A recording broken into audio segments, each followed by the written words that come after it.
Today's podcast is brought to you by Chad Wilson Law Firm, the best law firm in the country when it comes to fighting insurance companies and getting what you deserve on settling your insurance claims. I'm sitting down with Matt Morgan, who used to be public adjuster for many years, and today he's helping Chad Wilson fighting the good fight. Enjoy the episode. Comment below what you think about the story.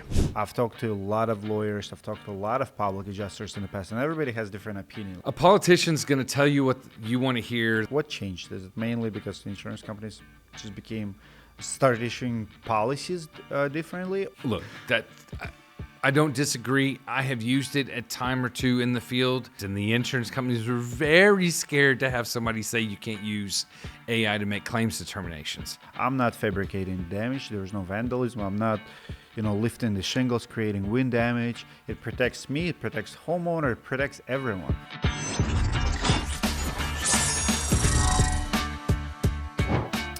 Matt, your Texas family history goes back 200 years. What's the story? Sure. So my family moved to Texas with Stephen F. Austin, part of the original 300 families that came to Texas. In fact, my ancestor, Reuben Hornsby, was the land surveyor for Stephen F. Austin. That's how he paid for his portion of the land he got. And there's an old family story or tall tale, I don't know how true it is or not, that Stephen F. Austin said that my ancestor, Reuben Hornsby, was a picky SOB because he wanted the perfect piece of land. So anyway. I envy people who know their history 200, 300, 400 years ago. I'm trying to go back 100 years and I can't. Like 3 generations, 4 generations. Feel like you can learn so much from your family. So how many generations do you know, like you can track? So depends on the lineage, but actually there is one that my great-grandmother and I've tied into where she went back, and we're back into about the 1200s-ish, 1300s. But some of that is, I'll just be honest, when you start getting that far back, it's a little bit of guesswork because they didn't track so well if you weren't a noble person or whatever, the children of all the parents and, who they were and everything else. So it gets a little murky, as but you get back into 1200, it's a long way. I love it. Yeah, it's pretty awesome, and it's knowing where you came from to know where you need to go. It's like those that don't learn history are destined to repeat it, right? Yes, sir. So let's talk about your career. You turned down a Wall Street career for insurance. How did you make that decision? Well, that's absolutely correct. I was gonna go work and be a stockbroker and go do all that fame and fortune stuff. And my uncle was actually a claims representative, and I watched him help people after Hurricane Andrew and in the early 90s before I graduated high school and stuff, and what he was doing to help those people recover from those storms. And so that helped me propel me to want to actually go help people, which is why I chose to be an insurance adjuster. And so I started my career working for insurance companies, actually handling claims on their behalf because I wanted to help people after they'd had a loss and help them recover. So you had a role model. It's funny because in our industry, in the roofing industry, nobody wants to be a roofer. Nobody's like, oh, that guy is doing that and I want to do that. And I've never heard anyone even mention that someone was doing insurance claims and they want to do that because, love it. Love it that you have someone influence you. What did working inside big insurance companies teach you about the system? A lot. And that there's a lot of things that are broken inside. I think most people that work for insurance companies, generally speaking, want to do the right thing. There are roadblocks that stop them from times, when they set up systems and processes to try and follow the law, right? Sometimes do they interpret the law in their own way to, and skew it in certain ways? Yes, absolutely. Seen it, watched it done, 100 times, right? And, those with very big voices make impacts inside insurance companies. So, I'll give an example. I had a case when I was very rookie adjuster, and an agent called because I had advised the client that, hey, we were going to pay for some of this claim, but we weren't going to pay for the rest because this is not covered under the policy. I'm following the policy, doing everything I can to help them, but was, just very upfront with the client. Before I had even sent my estimate to the client had called the agent had called, and it was an agent that sold millions and millions of dollars of insurance for this insurance company. And my boss sent me an email and said, pay the claim, pay the whole claim. And it was like, okay. So, but it's funny, so I work in the legislature now, with many, many agents. They don't have that say or that power like they used to anymore. But when I first started in claims 20 something years ago, agents were very powerful and could pick up the phone and call and say, hey, this is Billy's claim. Billy's bought policies from you for 20 years and you need to pay Billy's claim. He doesn't file them all the time. And, those days are gone, if you will. So How many years did you work for a big insurance company? So I worked for insurance companies for off and on about 15 total years. What made you switch to go to public adjusting? It's a great question. So my parents had a hot water heater that burst in their attic of their house. So down in Texas, which is where I'm from, we have our hot water heaters in our attics, which was a terrible design. I don't know why they do that. But anyway, they used to be in the utility room and they moved them to the attic. So they have a 2-story house. Hot water heater burst while they were gone, out to the family ranch, and they came home to 2 to 3 inches of water downstairs.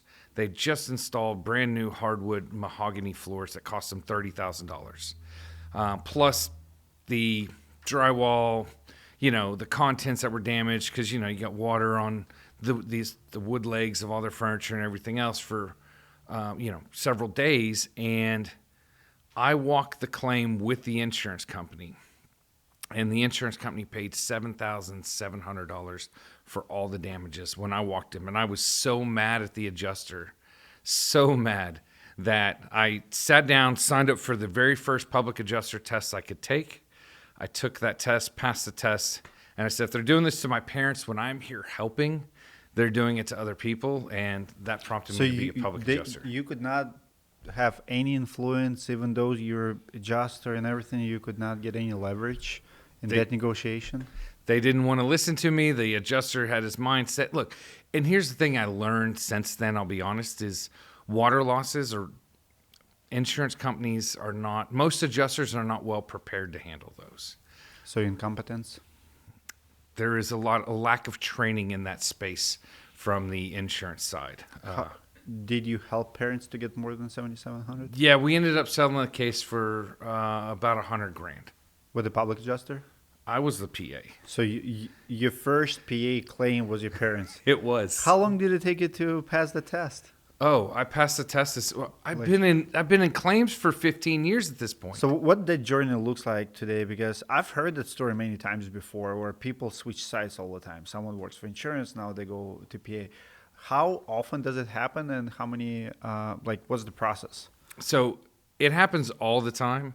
As adjusters get long in the tooth, if they haven't moved up inside an insurance company or if they've been an independent adjuster for a long time, many of those will gravitate towards becoming public insurance adjusters. And it's for a multitude of reasons. One, they're not able to pay the claims that they used to pay. Two, you get to choose when and where you work.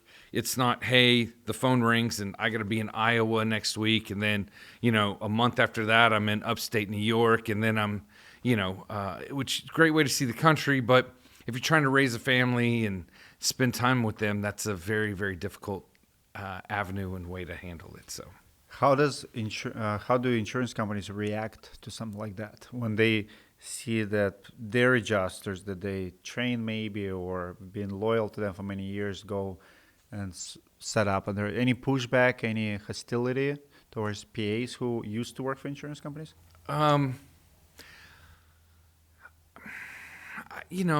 It's, I would say it depends. It's more of a personality thing, not a this insurance company or that insurance company. It'd be more like, I was friends, with you, and you were another adjuster at the same insurance company, and you might give me a hard time for a while because I've switched sides. I've gone to the dark side, whereas I say most people say you've come into the light when you switch sides, if you will, because a job as a public adjuster is not to get an insurance company to pay more than they owe on a claim.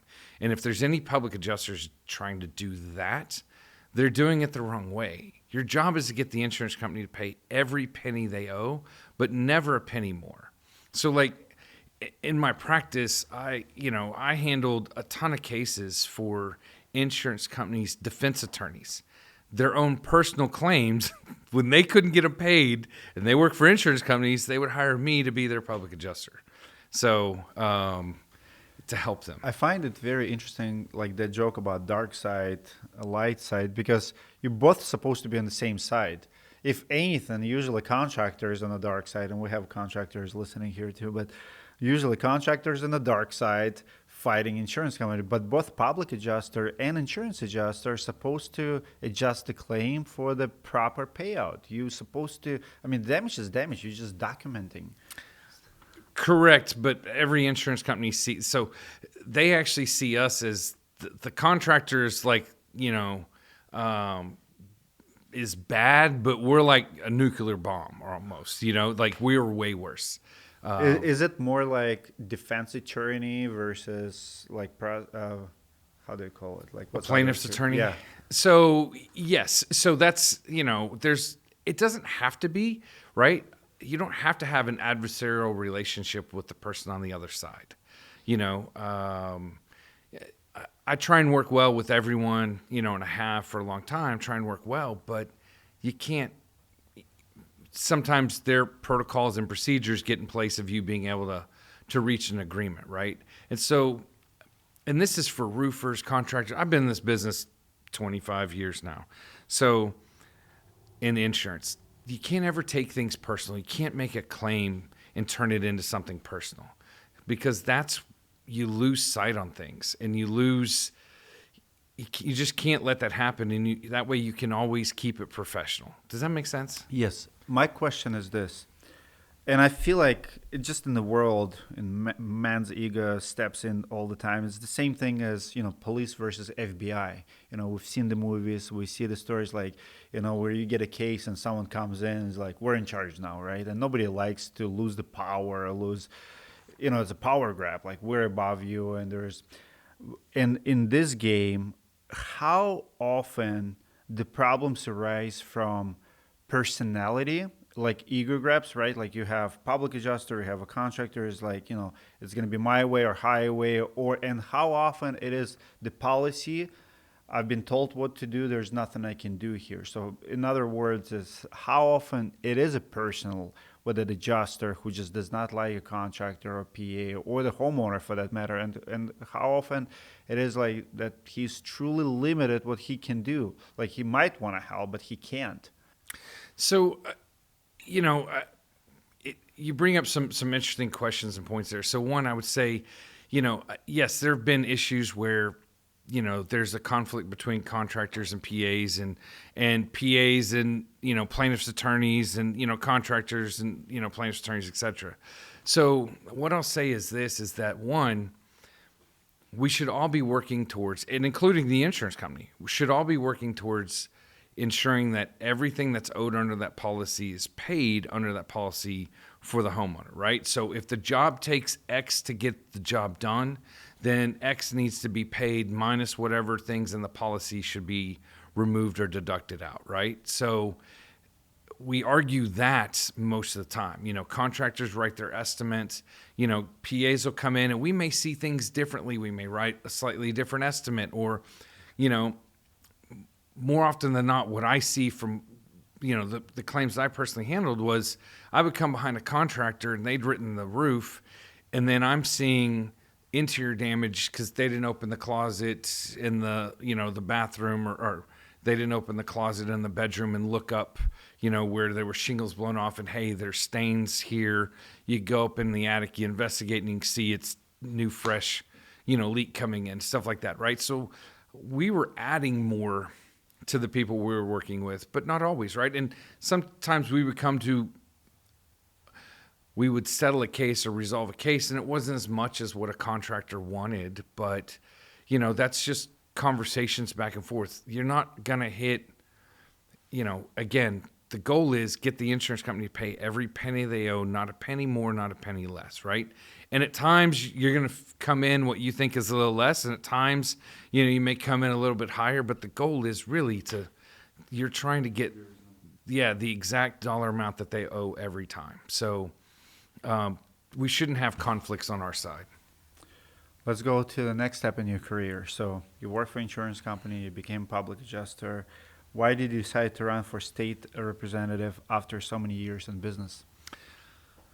Because I believe that people that have the ability to stand up have an obligation to stand up. And if we don't have those people running for office, then we're in trouble as a nation, as a state and as a nation. I was meeting with, some people the other day from our industry, and they said, we're one legislative session from being put out of work and out of business. And that's 100% true. People that aren't engaged in politics need to be, because laws change every session, every cycle. So if you're not paying attention and you're not advocating for and fighting and working together with those that are, advocating for the same things, then you're going to wake up one day and realize, crap, I can't go to work today, because things have changed so much that you're not going to be able to keep doing what you've been doing and make a living. Can you give me a couple examples how legislation have been changing in the past, let's say 10 years? Because I hear about it, like Texas is, big on few case studies, law studies, like there's big fights in insurance, big losses and wins, from insurance. Like, how does it affect everyone? Like everyone in Texas, everyone in Florida, everyone in the United States, like in our trades. So I'll give you an example. So Florida, right? They had laws on their books that I didn't personally agree with. So assignment of benefits, right? And they let that issue fester so long with so many issues going unchecked. From what I hear, and I purposely chose not to practice in Florida because there was enough people there that I had calls, I had clients that had properties there that wanted me to work in Florida, but I personally chose not to, just because of what was going on, the dynamics that were over there. It's kind of like Colorado. Colorado has assignment of benefits as well. I practice in Colorado, but I would never sign an assignment of benefits with somebody. I made the client sign with me directly. I always wanted to have that direct communication with the client. It wasn't that I was trying to upset or go around a contractor. It was that I wanted to make sure that we were all in the same loop, all on the same page. Their contract was with them, mine was with them. So therefore my loyalty had to lie with trying to get the insured the best money I could, every penny they were owed on that loss, right? So that's how I worked it. But then they did away with that. They took away marketing for everybody. I mean, they changed that market so much with laws. Do you feel like it's moving to the rest of the country now? I can tell you that laws have been introduced in Texas, or they tried to this last session to do similar things, right? But because there's somebody who's worked claims before in the legislature, they couldn't move certain things through, right? So, we're changing up the appraisal process in Texas. There was a bill to give our insurance commissioner power to set rules for appraisal, which I have had direct communication with our TDI commissioner back and forth multiple times on setting those rules and what they should look like to make sure that they're fair. And she hears from somebody, that's actually handled appraisals and done umpire work, etc., versus just industry people who haven't actually been engaged in that. So, and those things, I'm sure there's contractors that listen to this that do appraisal work. Those things are changing.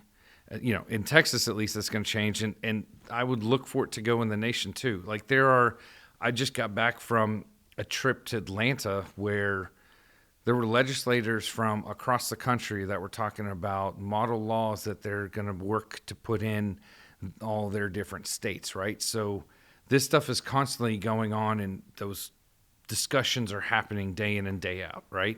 So I met with a legislator from Kentucky. You know, we talk about how they change and laws can affect us. They banned public adjusters in Kentucky because nobody came to testify. There was no public adjusters groups that came to advocate on behalf. The insurance companies were the ones pushing it, and so there was. So you cannot be public adjuster in Kentucky? You can't. That's what a legislator from Kentucky told me. So they banned them. So I haven't looked it up. I'm just what he told me from, being at this conference, and I was just kind of like, wow, that's shocking to me. I knew Arkansas didn't allow public adjusters, and Alabama doesn't, but anyway, I guess they banned them in Kentucky because there wasn't a voice. So contractors need to be careful. They need to join with people. We need representation too. So my next question is, what do you think most elected officials don't understand about the insurance claim process? Like, how do you, do they know? Like, they well have insurance. They have insurance. They understand. They have claims. Why there's such a big disconnect? Like, in Arkansas, those states, like, the people who make the laws, they don't understand that they could be the next? So, no. So, look, here's I'm going to tell you like it is. One, politicians are about making sure they have campaign money to get reelected. Okay? So, who has bigger pockets? Contractors, and the individual contractors, because there isn't a big enough group of contractors with PACs in every state that advocate and pass out money, or the insurance company lobbyists, right? So when I ran for office, there's a PAC that receives a significant amount of money from insurance companies and their friends and allies. And that PAC spent over $1 million in the primary to try and keep me from winning the primary and taking out the incumbent. And you still won? And yeah, that was $3 million is what the incumbent spent. I spent $240,000 out of my campaign, and we beat the incumbent. Wow, congrats. So, yeah, but it's a lot of work. I personally knocked over 10,000 doors, and my team knocked 30,000 doors. So that's how, if there are politicians that aren't listening to you, right? And I'm speaking to your audience here, in any state you're in, if they're not listening to you, they're not talking to you, then you have to get engaged, and you have to start knocking doors for their opponents or whatever, donating to them, etc. Those are the things that can actually make a difference and change behavior and change law, if that makes sense. So perfect. Yeah, I'm involved right now in a sheriff election in North Carolina with all my media power, just some bad sheriff in town, and we're trying to replace him. There you go.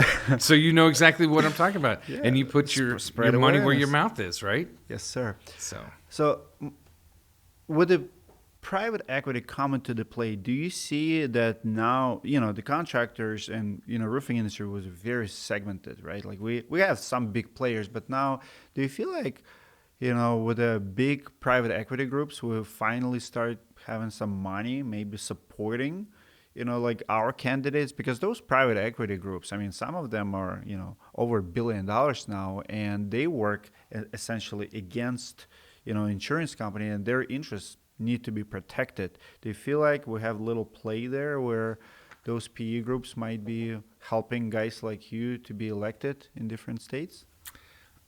I would say that's possible. I haven't seen it happen yet. I mean, there's private equity groups that are buying public adjusting companies as well, not just contractors, but also buying, PA firms and conglomerating and putting them together. I haven't seen them actually, any of them become politically active at this point in time, right? So some people speculate that insurance companies are behind private equity buying roofing companies. I don't know. I do know that they do own private equity companies, so are heavily invested, own a majority stake in several private equity firms. I want to ask my audience, comment below if you believe in this theory. Like we recently have heard of BlackRock, bankrupting company, right? And they say, well, it was on purpose. Like, insurance company buys private equity and private equity buys roofing companies to put them out of business. I'm like, what a twist if it's true. Do you believe in that? Do you believe in that conspiracy theory that is possible? I don't know. It's just a lot of money, but if you think about how much money they might be losing on that, I don't know. They calculate their risks. Crazy industry. They're very good at calculating risk. Very good. So, I mean, and they're very smart, and they're very smart to figure out how to get around laws they don't like, etc. I mean, like I had a lobbyist come up to me at an event the other day and said, I'm paid to figure out how to get around the laws you guys pass. I mean, that's literally what they told me. Just like, well, I thank you for being, brutally honest with me, right? So, and I will say, most politicians, and I don't consider myself a politician. I know we said this before we kind of got on the airs. I consider myself an elected official. What's the difference between a politician and an elected official? A politician's going to tell you what you want to hear. They're going to, each group they talk to, they may say, something different. Like I'm talking to you, and then I may leave here and go meet with State Farm and Glad Hand with them and tell them something completely opposite, right? So whereas, an elected official is going to tell you the truth, the whole truth, and nothing but the truth, and you're going to like it or not like it. I'm going to tell you where I stand on issues and how I feel about them.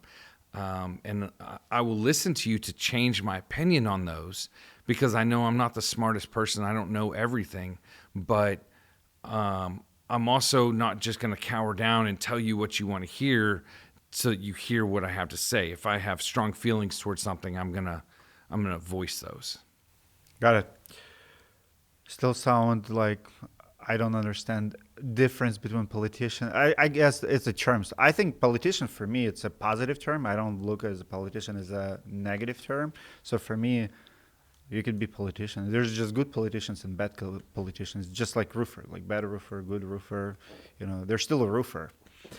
Property taxes, insurance, storm losses hit homeowners very hard. Are you pushing for any reforms right now? What are you trying to pass?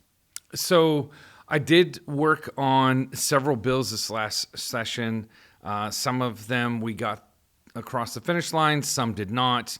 Like in Texas, we had a thing where widows were charged 15 to 25% more for their insurance than before they were widowed. And so we made that illegal in Texas. I'm very happy to have carried the torch on that. We also had an issue in Texas where mostly surplus lines carriers were requiring arbitration out of the state of Texas in New York or in London, right? And we've now, there are some exceptions, but basically we have banned that practice in the state of Texas. That's a bill that the governor had vetoed the session before I got in. It had passed the House and the Senate, and he vetoed it. Well, it got past the Senate. I had 104 signatures out of 150 House members on the bill this time. I think it voted out roughly about 142 to 0, and we got it done early, which put more pressure on the governor. He had to do it while we were still in session if he was going to veto it. He did not, so we got that across the finish line. So I'm very proud about that one. There's some things I want to do for homeowners and every policyholder in Texas. And honestly, I was at that conference talking about this the other day in Atlanta, which is most people don't know that almost every insurance company is a subsidiary of a reinsurance company. And who regulates reinsurance companies in the world? That's right, nobody. Wow. Nobody. So I would just implore any lawmaker or anyone else that's listening to this is go look at the reinsurance company's combined ratio versus their admitted company in their state's combined ratio. So the admitted company has to report to the Department of Insurance how much money they're making, not making, etc. And they can raise the Department of Insurance will require them to raise or lower rates accordingly, right? But they're all charging themselves their reinsurance costs, which goes into their combined ratio over here. So it's something to look at. There are pieces of that I am investigating and looking into, and I think we'll have some legislation to help Texas policyholders in the near future with that, to help lower insurance rates, hopefully. It's going deep. I love it. I want to bring some value to our contractors. Let's talk about business challenges and strategies. We don't get a lot of public adjusters here, so I want to give some tips. I mean, we have Sam all the time, but that's about it. What's the biggest mistake contractors make early in the claim process?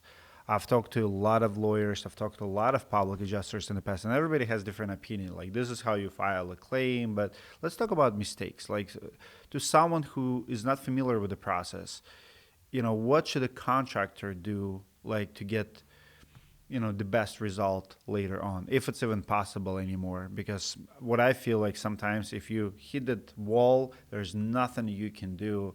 You just have to fight it. And I don't feel like we should be in business of fighting. We should be in business of just doing business, right? Right.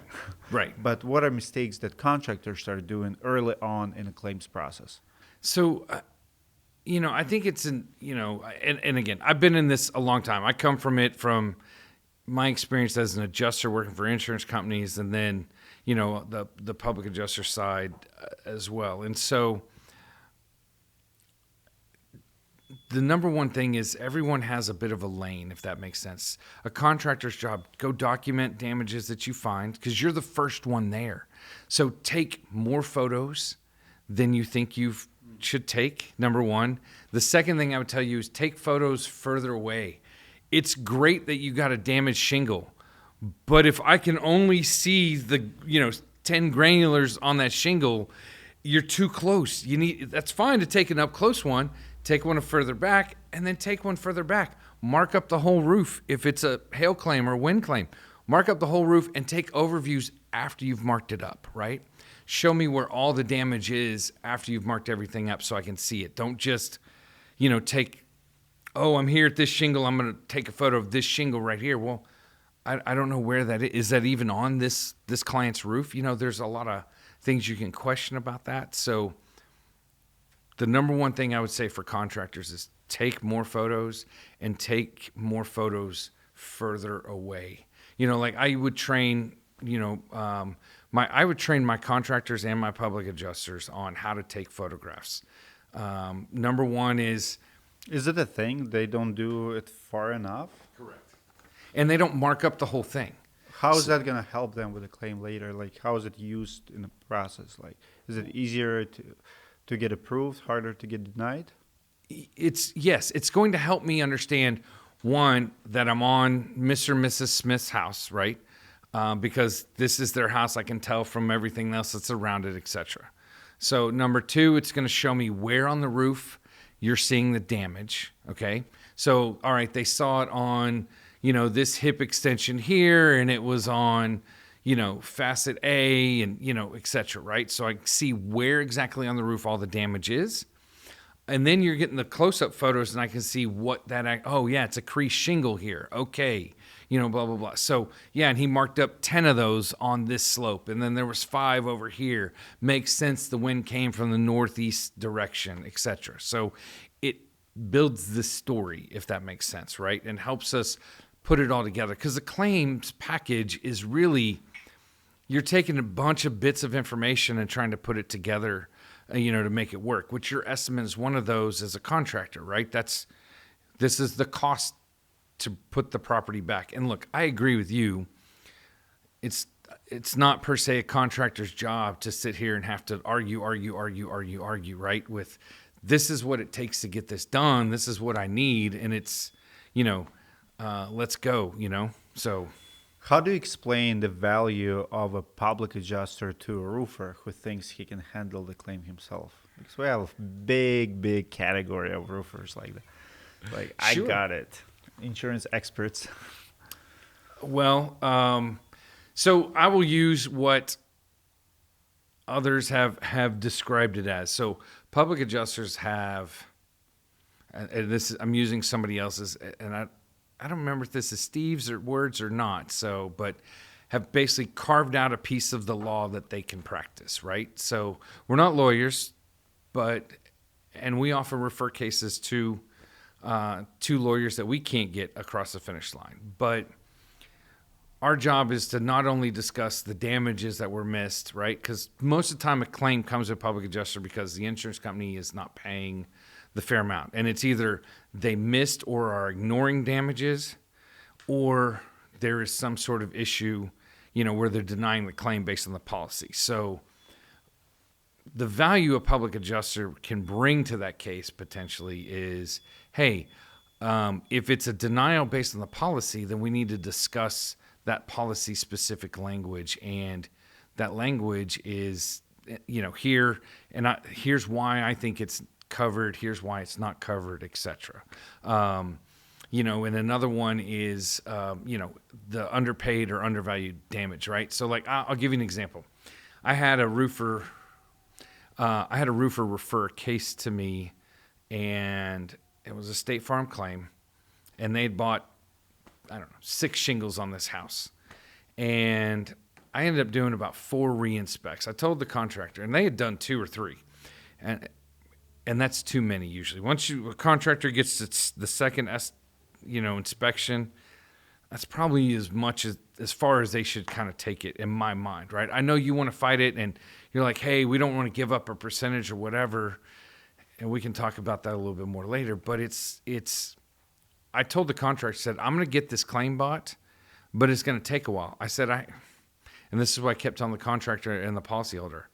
I said, I have to get a competent person on the other side. This claim, it should be bought. It's owed. It will be bought, but it's going to take a while. And that case, I fought longer than any other case. And I got it resolved.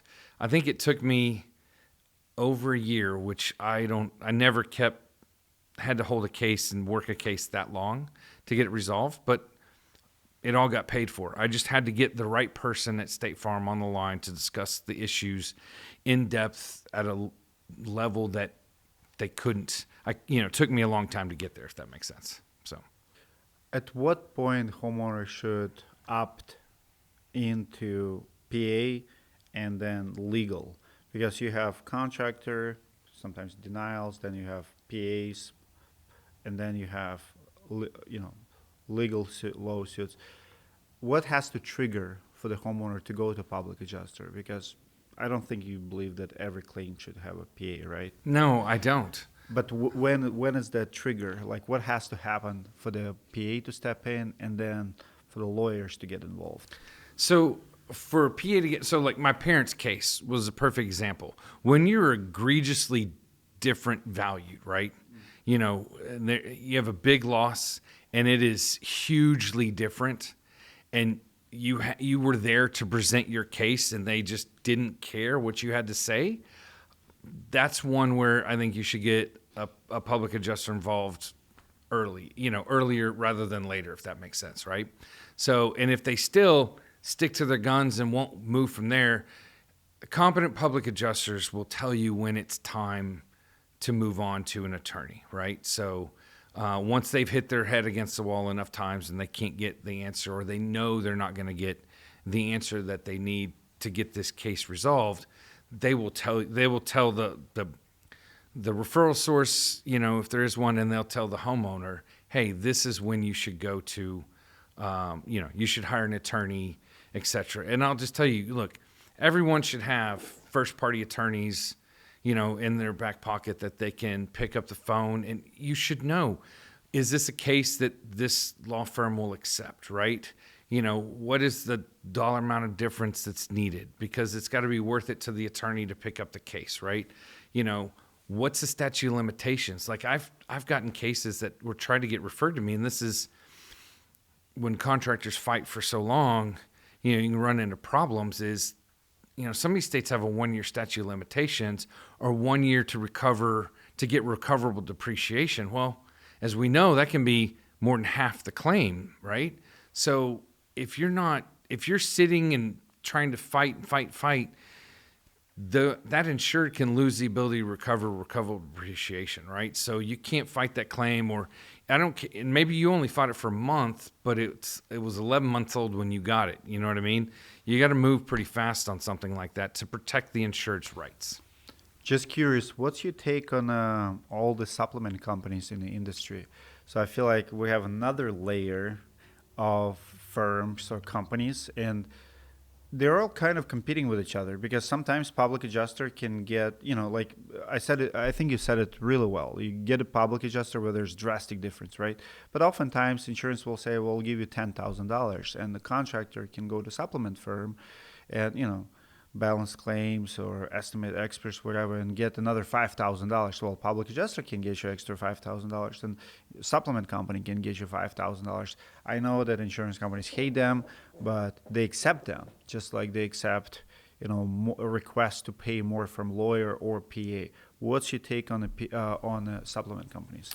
So I think everyone has an avenue for everything there's space, right? So, like, I would never take a $5,000 difference case for the most part. I would take it for a veteran or somebody like that, or somebody who's deployed overseas.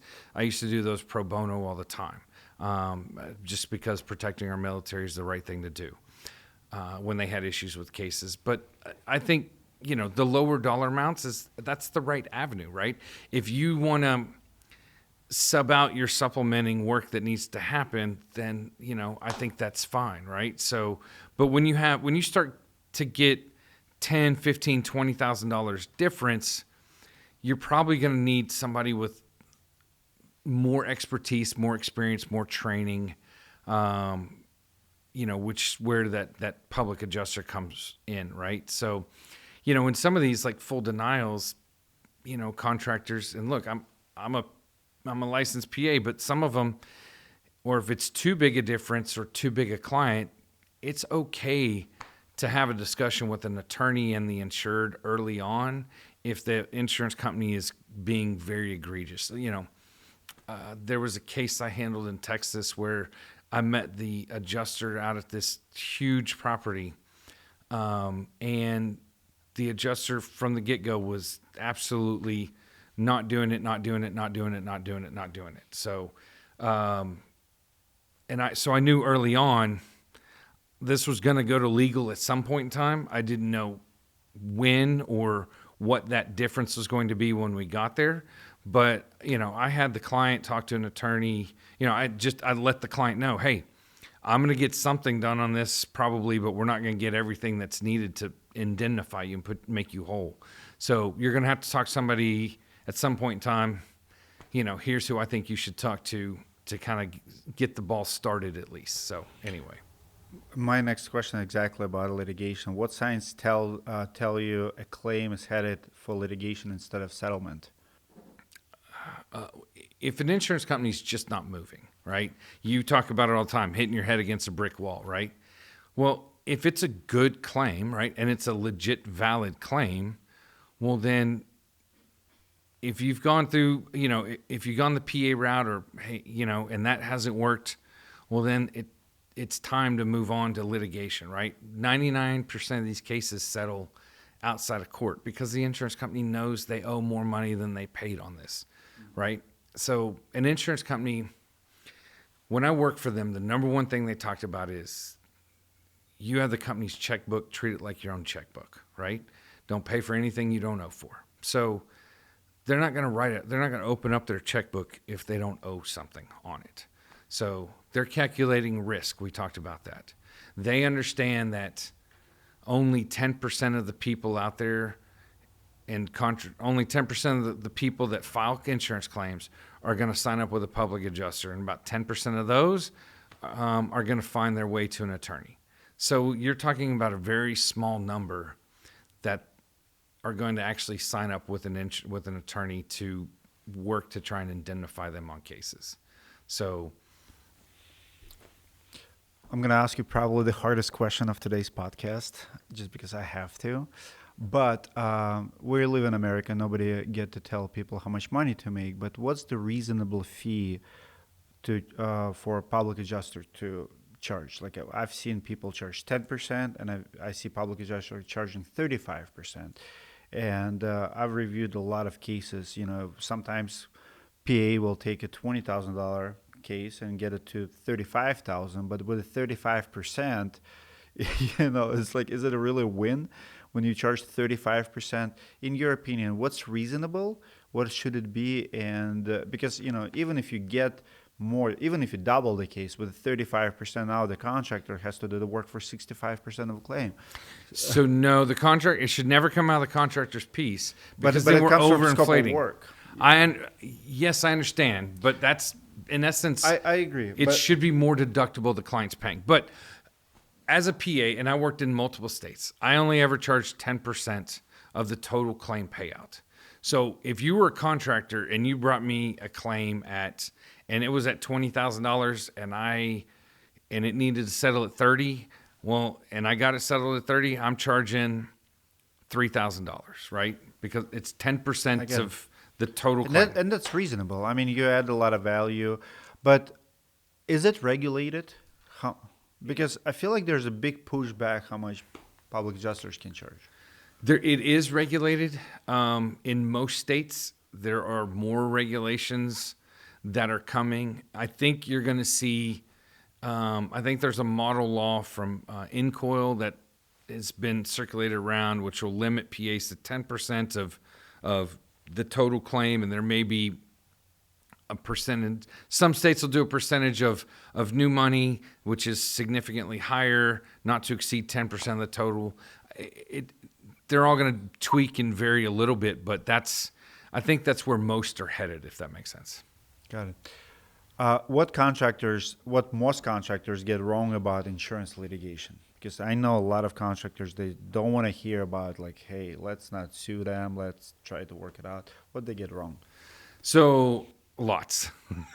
So one is, a lot of times we're like, well, let's wait for the next storm. Well, you've documented this storm, and if you have good damage, then you need to pursue the good damage you have, because lots of things may happen. One, the insured may get dropped from that insurance company, may have to go get somebody else. They may not insure the roof because they know there's damages on it and that type of thing. So, second, I would say that, they also have to understand that things change in litigation. You may have handed a perfect case to a contractor, or to an attorney, but you weren't sitting in the deposition when the insured got depositioned, right? And she was up all night because she's never been depositioned before, and she gave totally wrong answers and really messed up her case. Does that make sense? Or did you know about the claim, and this happens too.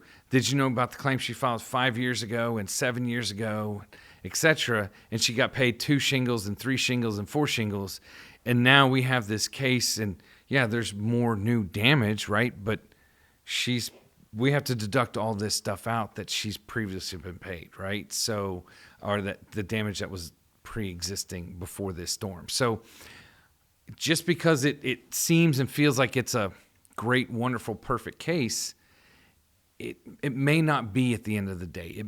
There may be underlying factors that you're unaware of. So there are good first-party attorneys out there that fight hard and do the right thing to go get as much as they can for a client. So, and there may be things that they look at on a case and go, we have to go a different, like, hey, we were going to do this route with it, but we need to make a left-hand turn because something else came up, that's in the fact sheet here or whatnot, right? So it's just the insurance companies do the same thing, right? Like when they know they're going to win, when they know they're going to lose, they will walk up the courthouse steps as you're getting ready to try a case, and then they'll invoke appraisal, right?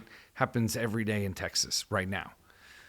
That may be changing here pretty quickly based on the new appraisal laws that are coming out in Texas, which you guys need to pay attention to if you're not the contractors, because there's a lot of contractors that do refer a lot of cases to appraisal. And the other thing about your Texas contractors, your appraisers need to be paying sales tax. So it and umpires. It's required in the state of Texas. If you are not, then you are breaking the law in Texas. But do they go after? I mean, the same with the deductible. You have to pay deductibles, but people who don't pay deductibles or contractors who waive deductibles, they go unpunished because nobody prosecutes. The law is there. Is that one of those laws too? Like, do they actually go after it? I guess my question. So reach out to my office at the Capitol if you know people that aren't charging sales tax. One, you're making every Texan pay more money in property taxes because they're not collecting sales tax. We use property tax money to compress. We use sales tax money to compress property taxes in Texas from the state legislature because we don't charge property taxes, the local governments do, but we use sales tax to help pay down the local government's spending, if you will. And so that's costing every homeowner in Texas more money. What's your take on the whole Texas licensing bill for contractors? Like, do you support licensing for contractors in Texas? So I do. It's not going to pass Why not? because we have more licenses than California, and we're supposed to be a red state. So it's not going to pass. And that in the way that ARCAT has been pushing it. And I've had this conversation with ARCAT. And I'm working on a different way to go about that. Whereas maybe TDI can have a license under it for contractors that do insurance-related work, right? So we're never going to get a license over here past. There's too many. The new home builders and others have rallied against it and hate it. So, and that was a knockdown, drag-out fight in the 87th legislative session in Texas. So I didn't come until the 89th, but I've heard about the battle scars from it. So I'm trying to do a twist and do it a different way. Interesting. Let's talk about industry trends. How have hail, wind, and freeze claims changed in the last 5-10 years? They've gotten significantly harder to get approved and get paid. Is it because policy of insurance companies, or like what changed? Is it mainly because the insurance companies just started issuing policies differently, or approval process? No, so it's multiple things. So one is there are more claims being filed than have ever been filed before by policyholders, which has kind of caught the insurance companies a bit off guard. Most of those are still good, legit claims, but there's been an increase in claims that should never have been filed, right? So, and we have to police our own. They need to police their own. And as a policy maker or as a lawmaker, I'm trying to figure out how to write laws that help balance the scales but keep them balanced, if that makes sense. So, don't tell somebody that they should file a claim for wind and hail when they don't really have wind and hail damage to their roof.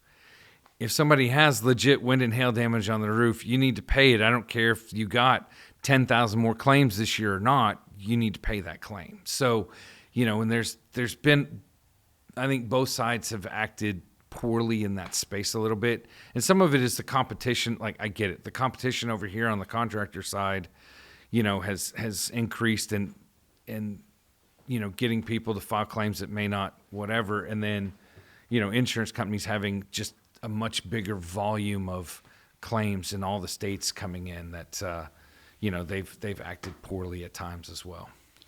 What should be punishment for a roofing company that got caught creating a damage filing claim? Ooh. So I'll tell you a story. I've been a PA maybe a year, and I had a referral source from a contractor, and they called me on the phone and said that they got caught doing that by the insurance company. And they're like, what do we do? And I'm like, well, one, I'm not an attorney, so I can't give you legal advice about this, that, the other. But I said, one, whoever did that should be fired, right? Whoever was on the roof and created damage needs to be fired. Number one. Number two, you should pay to replace that roof, not charge that client a dime. You're just going to replace the roof because it's the right thing to do. And so they did do those two things, but they fired the person that was on the roof immediately, and they paid to replace the entire roof. So no insurance claim. That client closed their claim, and they bought the roof. So if you're caught creating damage, that's going to go on your insurance policy, right? And that's a crime as well. Yes. Like, it's a crime. It's called vandalism, right? And it could be even more depending on what state you're in, but the minimum it is vandalism.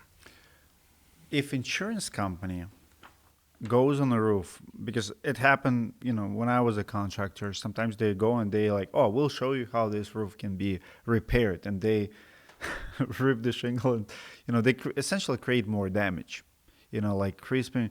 I'm like, and I remember we went on the roof and it was the two of them. It was the adjuster and his boss because it was a reinspection. And he's like, and the shingles were so dry. It was like 7-8 shingles already, like that we argued that needs to be replaced, but we could not repair. So they were showing us how to repair, and he'd get this knife and he just like trying to lift it up and just slice through. And his boss was like, Clay, what are you doing? Or he's like, oh, I'll just add that one to the claim. Well, that's vandalism too. Yes, but they have the checkbook to be able to pay for it. So I know, but they still were not approved. So they're trying to prove to us that we can repair it, and we still have to fight that. It went to appraisal. They still would not approve it. Even like we have it on camera. I have it on YouTube to this day. I was like, guys, like sometimes you just lose. You came here to show me how you can repair it. You keep damaging it, and you still would not approve it. I had a similar fight with an insurance company. And I had the adjuster and the manager out. And it's funny. My argument, and I'd seen this adjuster out often in the field, right? And you ask how people switch sides and what happens to them. I'd met this adjuster multiple times in the field, and my team had met him. And, we're always professional. That's number one thing. You always have to be professional. And we were there, and we were fighting about the repairability of this roof.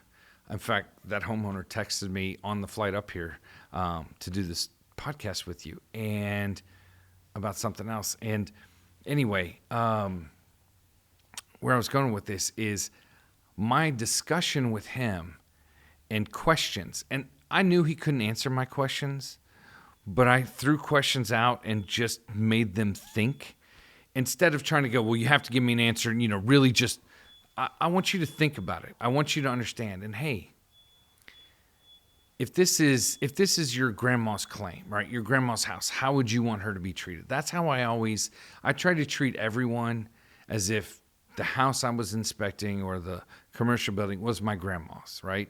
Because everyone's going to treat their grandma well. And he switched to being a PA, and I ran into him, and he said, on the roof, as we were talking about that claim and how you asked me those questions, he said, and you knew I couldn't answer them. You didn't press me to answer them, but he's like, you really had me. And they ended up buying that roof eventually. But he said, that's what convinced me to switch sides and become a public adjuster. Comment guys below if you agree with this proposition. One law I would like people, like them to pass, whoever are them, is that's what I see in the industry, is our ability to film. You know how police have body cams? It's the best thing ever. They should never, like, if you police officer, you turn off your body cam at any situation, you should be prosecuted, like, right? Because, those body cams are awesome. And I see people just not ready for it. For me, if you're doing what you're supposed to do, like you're professional, I'm professional, please film me. I don't care, like film me. If we go on a roof, I want more footage like that. Like if you're an adjuster from representing insurance companies, I want a second opinion, third opinion. I want to film you, denying the claim. And then we can all argue later.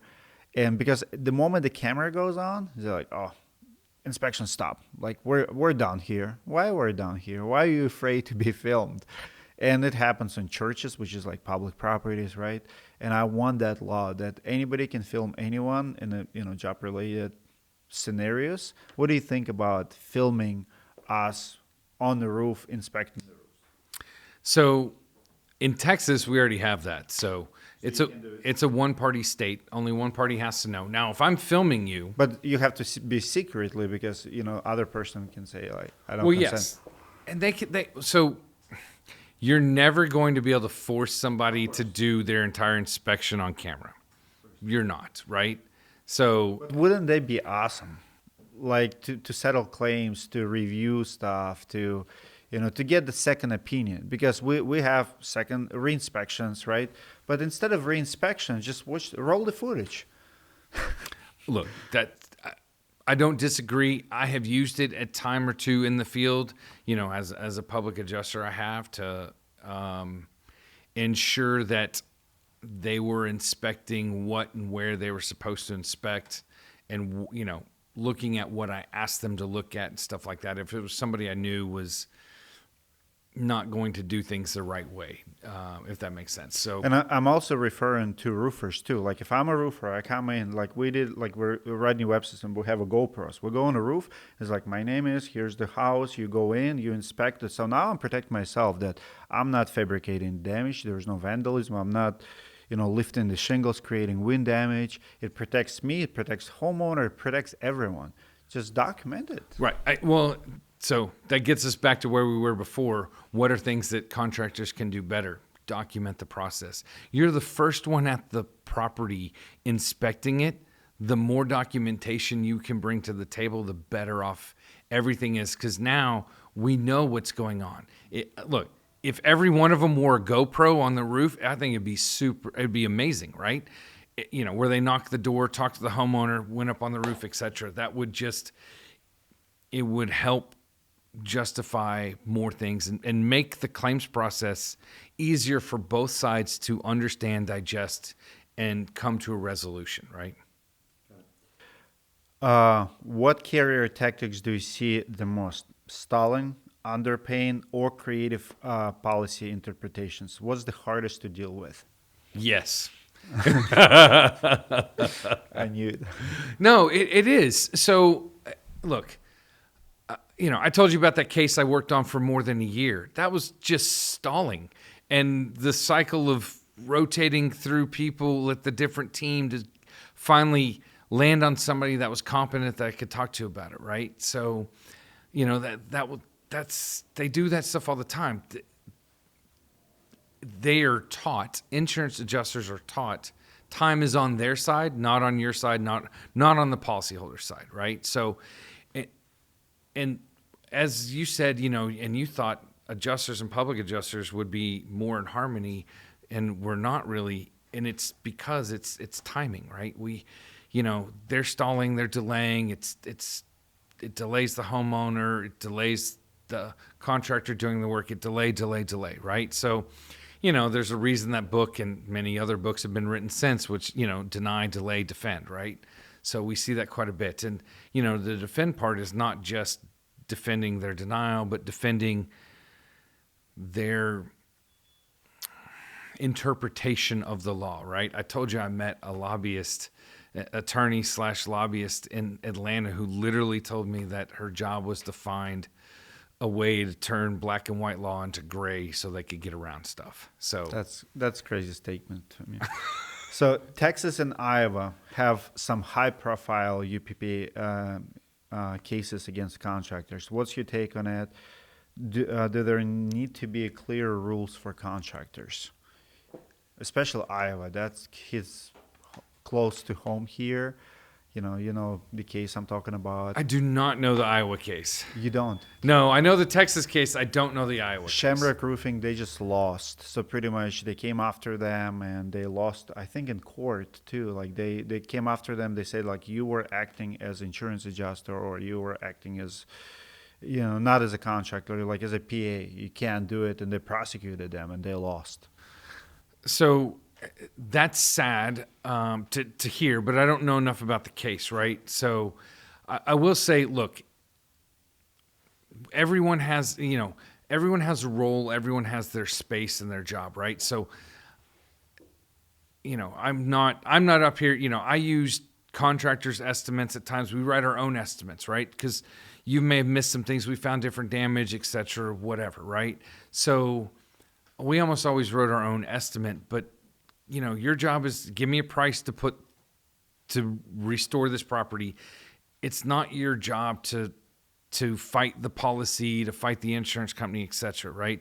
There's a different space for that, right? And then if a PA can't get it done, then there's another space, which is, to go to, a law firm who will take a case, like one of the favorite cases, I'm going off on a tangent here a little bit that I was proud to be a part of. I was an expert witness for the Chad T. Wilson law firm, and they took a $20,000 case from State Farm into federal court, and they won. And I don't remember what the verdict was, but I think the verdict was like $350,000 on a $20,000 case because State Farm just didn't want to pay the loss, right? They were like, well, there's manufacturer's defect on this shingle, so go to them. Well, their own policy says until you give the homeowner the ability to subrogate the manufacturer, you have to do it on their behalf. So you have to pay the claim and then subrogate the manufacturer for that, right? And go try and recover their deductible. There are things like that contractors can help. You cannot, and you don't understand. So that's why everyone has their lane, and just hey, keep your process what your process is. You can ask for re-inspect, or the homeowner can, and you can be present and point out what you believe to be, or you can point out what is damaged, but you can't say this is a covered damage or not covered damage, right? In most states, you can't make a coverage determination because it requires an adjuster or public adjuster's license. That's just how it, the line has been cut, if that makes sense. So if you're advocating beyond, this is damaged, you need to address this somewhere, you start to cross a line, if that makes sense. I don't necessarily love it because if you go to auto side of insurance, and I always compare stuff to auto. Very different. It's not even, it's night and day different. Night and day. They negotiate. How do you explain that? Why auto? And I'm always was curious. Why is it so different? Between money. Explain. The cost of claims on the property side are significantly higher than the auto. And I think they also charge monthly, and they charge more for auto. I mean, the whole thing. So do they make more money on auto than houses? Yes. So they make more, but they don't pay out as much, I guess. Correct. Their combined ratio. So insurance companies are rated on combined ratio for your viewership that they don't understand. And look, there's a lot of lawmakers that don't know this either. So, which is for every dollar that the insurance company collects in premium, how much are they paying out? So an insurance company can make money even if their payout is, let's say, 105 or 107. So which means they're paying out $1.07 for every dollar premium they're taking in. That's because they invest, BlackRock or whoever, they own all these other investments with your policy money. All right, last 7 questions. You can answer as fast as you can, or you can take your time answering them. What's the biggest lie insurance companies tell homeowners? Oh, God. He's going to take his time. Sorry, is it rapid fire? Is that what normally happens here? Kind of. All right. Let's. I'll go fast. You go. No, it's good. So, what's the biggest lie insurance companies tell homeowners? This isn't covered. That's the biggest lie. Under deductible or not covered. What's the most shocking denial reason you've ever seen? Okay, so it's houses right next door to each other. Same engineer. Engineer said this one was totaled from flood. He was hired by the wind company. He was hired by the flood company on this one. Said it was totaled from the opposite peril. You can't make this up. Is Yeah. it for real? Yeah, 100% real. Wow. That's funny. What's one thing every roofer must know before touching an insurance claim? Document the file. Document everything. The more you document, the better, the safer you are. What's the biggest red flag an adjuster's estimate? If you see that line, it's like, hey, we're heading for trouble. In the adjuster's estimate, Insurance adjuster, yeah. yeah, look, as they wrote a line item, I'm happy. So I don't know that there's one that I'm like, no, I want all the line items. So Got it. If you could give homeowners one storm recovery rule, what that would be? finish the fight. Finish the fight. Don't give up. Don't give up. Finish the fight. You know who is bad at it? People with money. They value their time. There's like, it's not worth my time. Screw it. I'll pay. You're 100% correct. They will. But even if they pay, Do finish this? the fight. Do those people screw it for everyone else because insurance company know they? No. No. Most of those people have Chubb and Pure as their insurance carrier too. So, which is why when they report a claim and you're the contractor, you send in the estimate, they just send the check half the time. If you sent good enough photos, they're not even inspecting it. What's the worst advice contractors give homeowners about claims? I can guarantee you a new roof because you can't. You don't know what's going to happen. You don't, until you've gotten up on the roof and you know how bad it is, and you know their insurance company and you know their policy and everything else, you don't know, right? So is it an ACV or RCV policy? How old's the roof? Is it under one of these new roofing structure programs, right? Where they have a deductible plus, a percentage taking off. So, that's something that, you need to know the policy before you can really start talking intelligently about what the amount of money the insured's going to have to pay on a claim, right? You don't know until you know that. What's the biggest myth about public adjusters out there? We take too long and we don't add value. It's true. My last question will be about use of AI in ChatGPT. I've heard lawyers talk about, like, some lawyers got in trouble because they have preparation. Like, do we have that in lawmaking yet? Like, have you seen like paperwork that made by like ChatGPT or something? So a couple of things. One, I spoke at an AI conference the other day. There is insurance companies are using AI in claims every day and have been. In fact, and then the conference I was at Atlanta, we had a discussion about AI in claims, and the insurance companies were very scared to have somebody say you can't use AI to make claims determinations. I will tell you on the health side, probably 80 or more % of the health insurance claims, those determinations are made by AI right now. What about lawmaking? Because when I see like, bills, like sometimes it's 1,000 pages bill, I'm like, there's no way human typing it up, or maybe it is. I don't know. So yes, they do, at least in, Of course they in do. Texas. But moving forward, I feel like everybody's using it. Our students using it, lawyers using it, all the professionals using it. Are lawmakers going to start using AI? Because if that's the case, then AI will create laws for themselves. Well, one, you're right. I'm sure there are lawmakers that already use it. And look, I have used Gronk and ChatGPT for various things, not for lawmaking stuff, but for various things. And there are pieces I've contemplated using AI to help me with. So like in Texas, we had roughly 20,000 bills filed last session. Wow. I have to read all these. 20,000 bills? And we have 6 months for session. For 20,000 bills? Yes. And that's why you have to like, pay even attention. if they're one page, it's 20,000 pages. There were several bills that were a lot more than one page. I get it. And every bill is at least one page. So, yes, it's a lot of reading and a lot of love. You have to love what you're doing in reading. But so you get paid to read. yes, and in Texas, we make one of the least amount of any lawmaker. We make $600 a month as a lawmaker. So how do you survive? Like, is it just volunteer job? Like the job? Actually, I write the state of, because I have my insurance with the state of Texas for my family. I actually write the state of Texas a check for almost $4,000 a year to be a state representative. So no, I have been doing a lot of stuff with the Chad T. Wilson law firm. So I'm doing business development for those guys these days. I've known the CEO of that firm. I used to be his boss at an insurance company way back in the day. So anyway, we have a great relationship, and they were a firm that I always referred business to.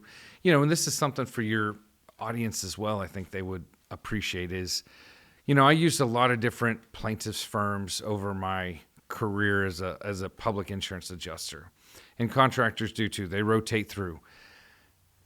The consistency I got from the Chad T. Wilson law firm, besides my personal relationships, is the reason why I accepted a position to go to work for them once I became elected, because I couldn't do both. I couldn't run the PA firm and do this because I was working too many hours, and so it didn't work out. So, what do you do for them? Business development. So, but I went to them, partially because I never had to worry if I referred a case and when that case settled, if I was going to get a check, right? They were always going to take care of me, pay me what I was supposed to get on that loss, right? So there were a lot of other firms that I had to chase my money all the time, and they were ones I never had to chase. In fact, my wife did our books and stuff. She was like, hey, I don't think we've been paid on this or this. So I remember her sending an email to them, and they responded like, no, this check number on this date, here it is, it cleared. That she'd look it up. Oh yeah, I missed it or whatever. You know what I mean? So lots of paperwork back and forth, but always happy to respond. I had some other very big firms that I had clients had signed up with and whatnot. And, I call them up going, hey, where's my check on this one? And they're like, we changed banks. It's like, you changed banks, so you can't pay me? Well, we can't see if we paid you or not, so we don't think we thought we already paid you. No, if you paid me or not. So lawyers don't pay their bills too, just like contractors. That's what I hear.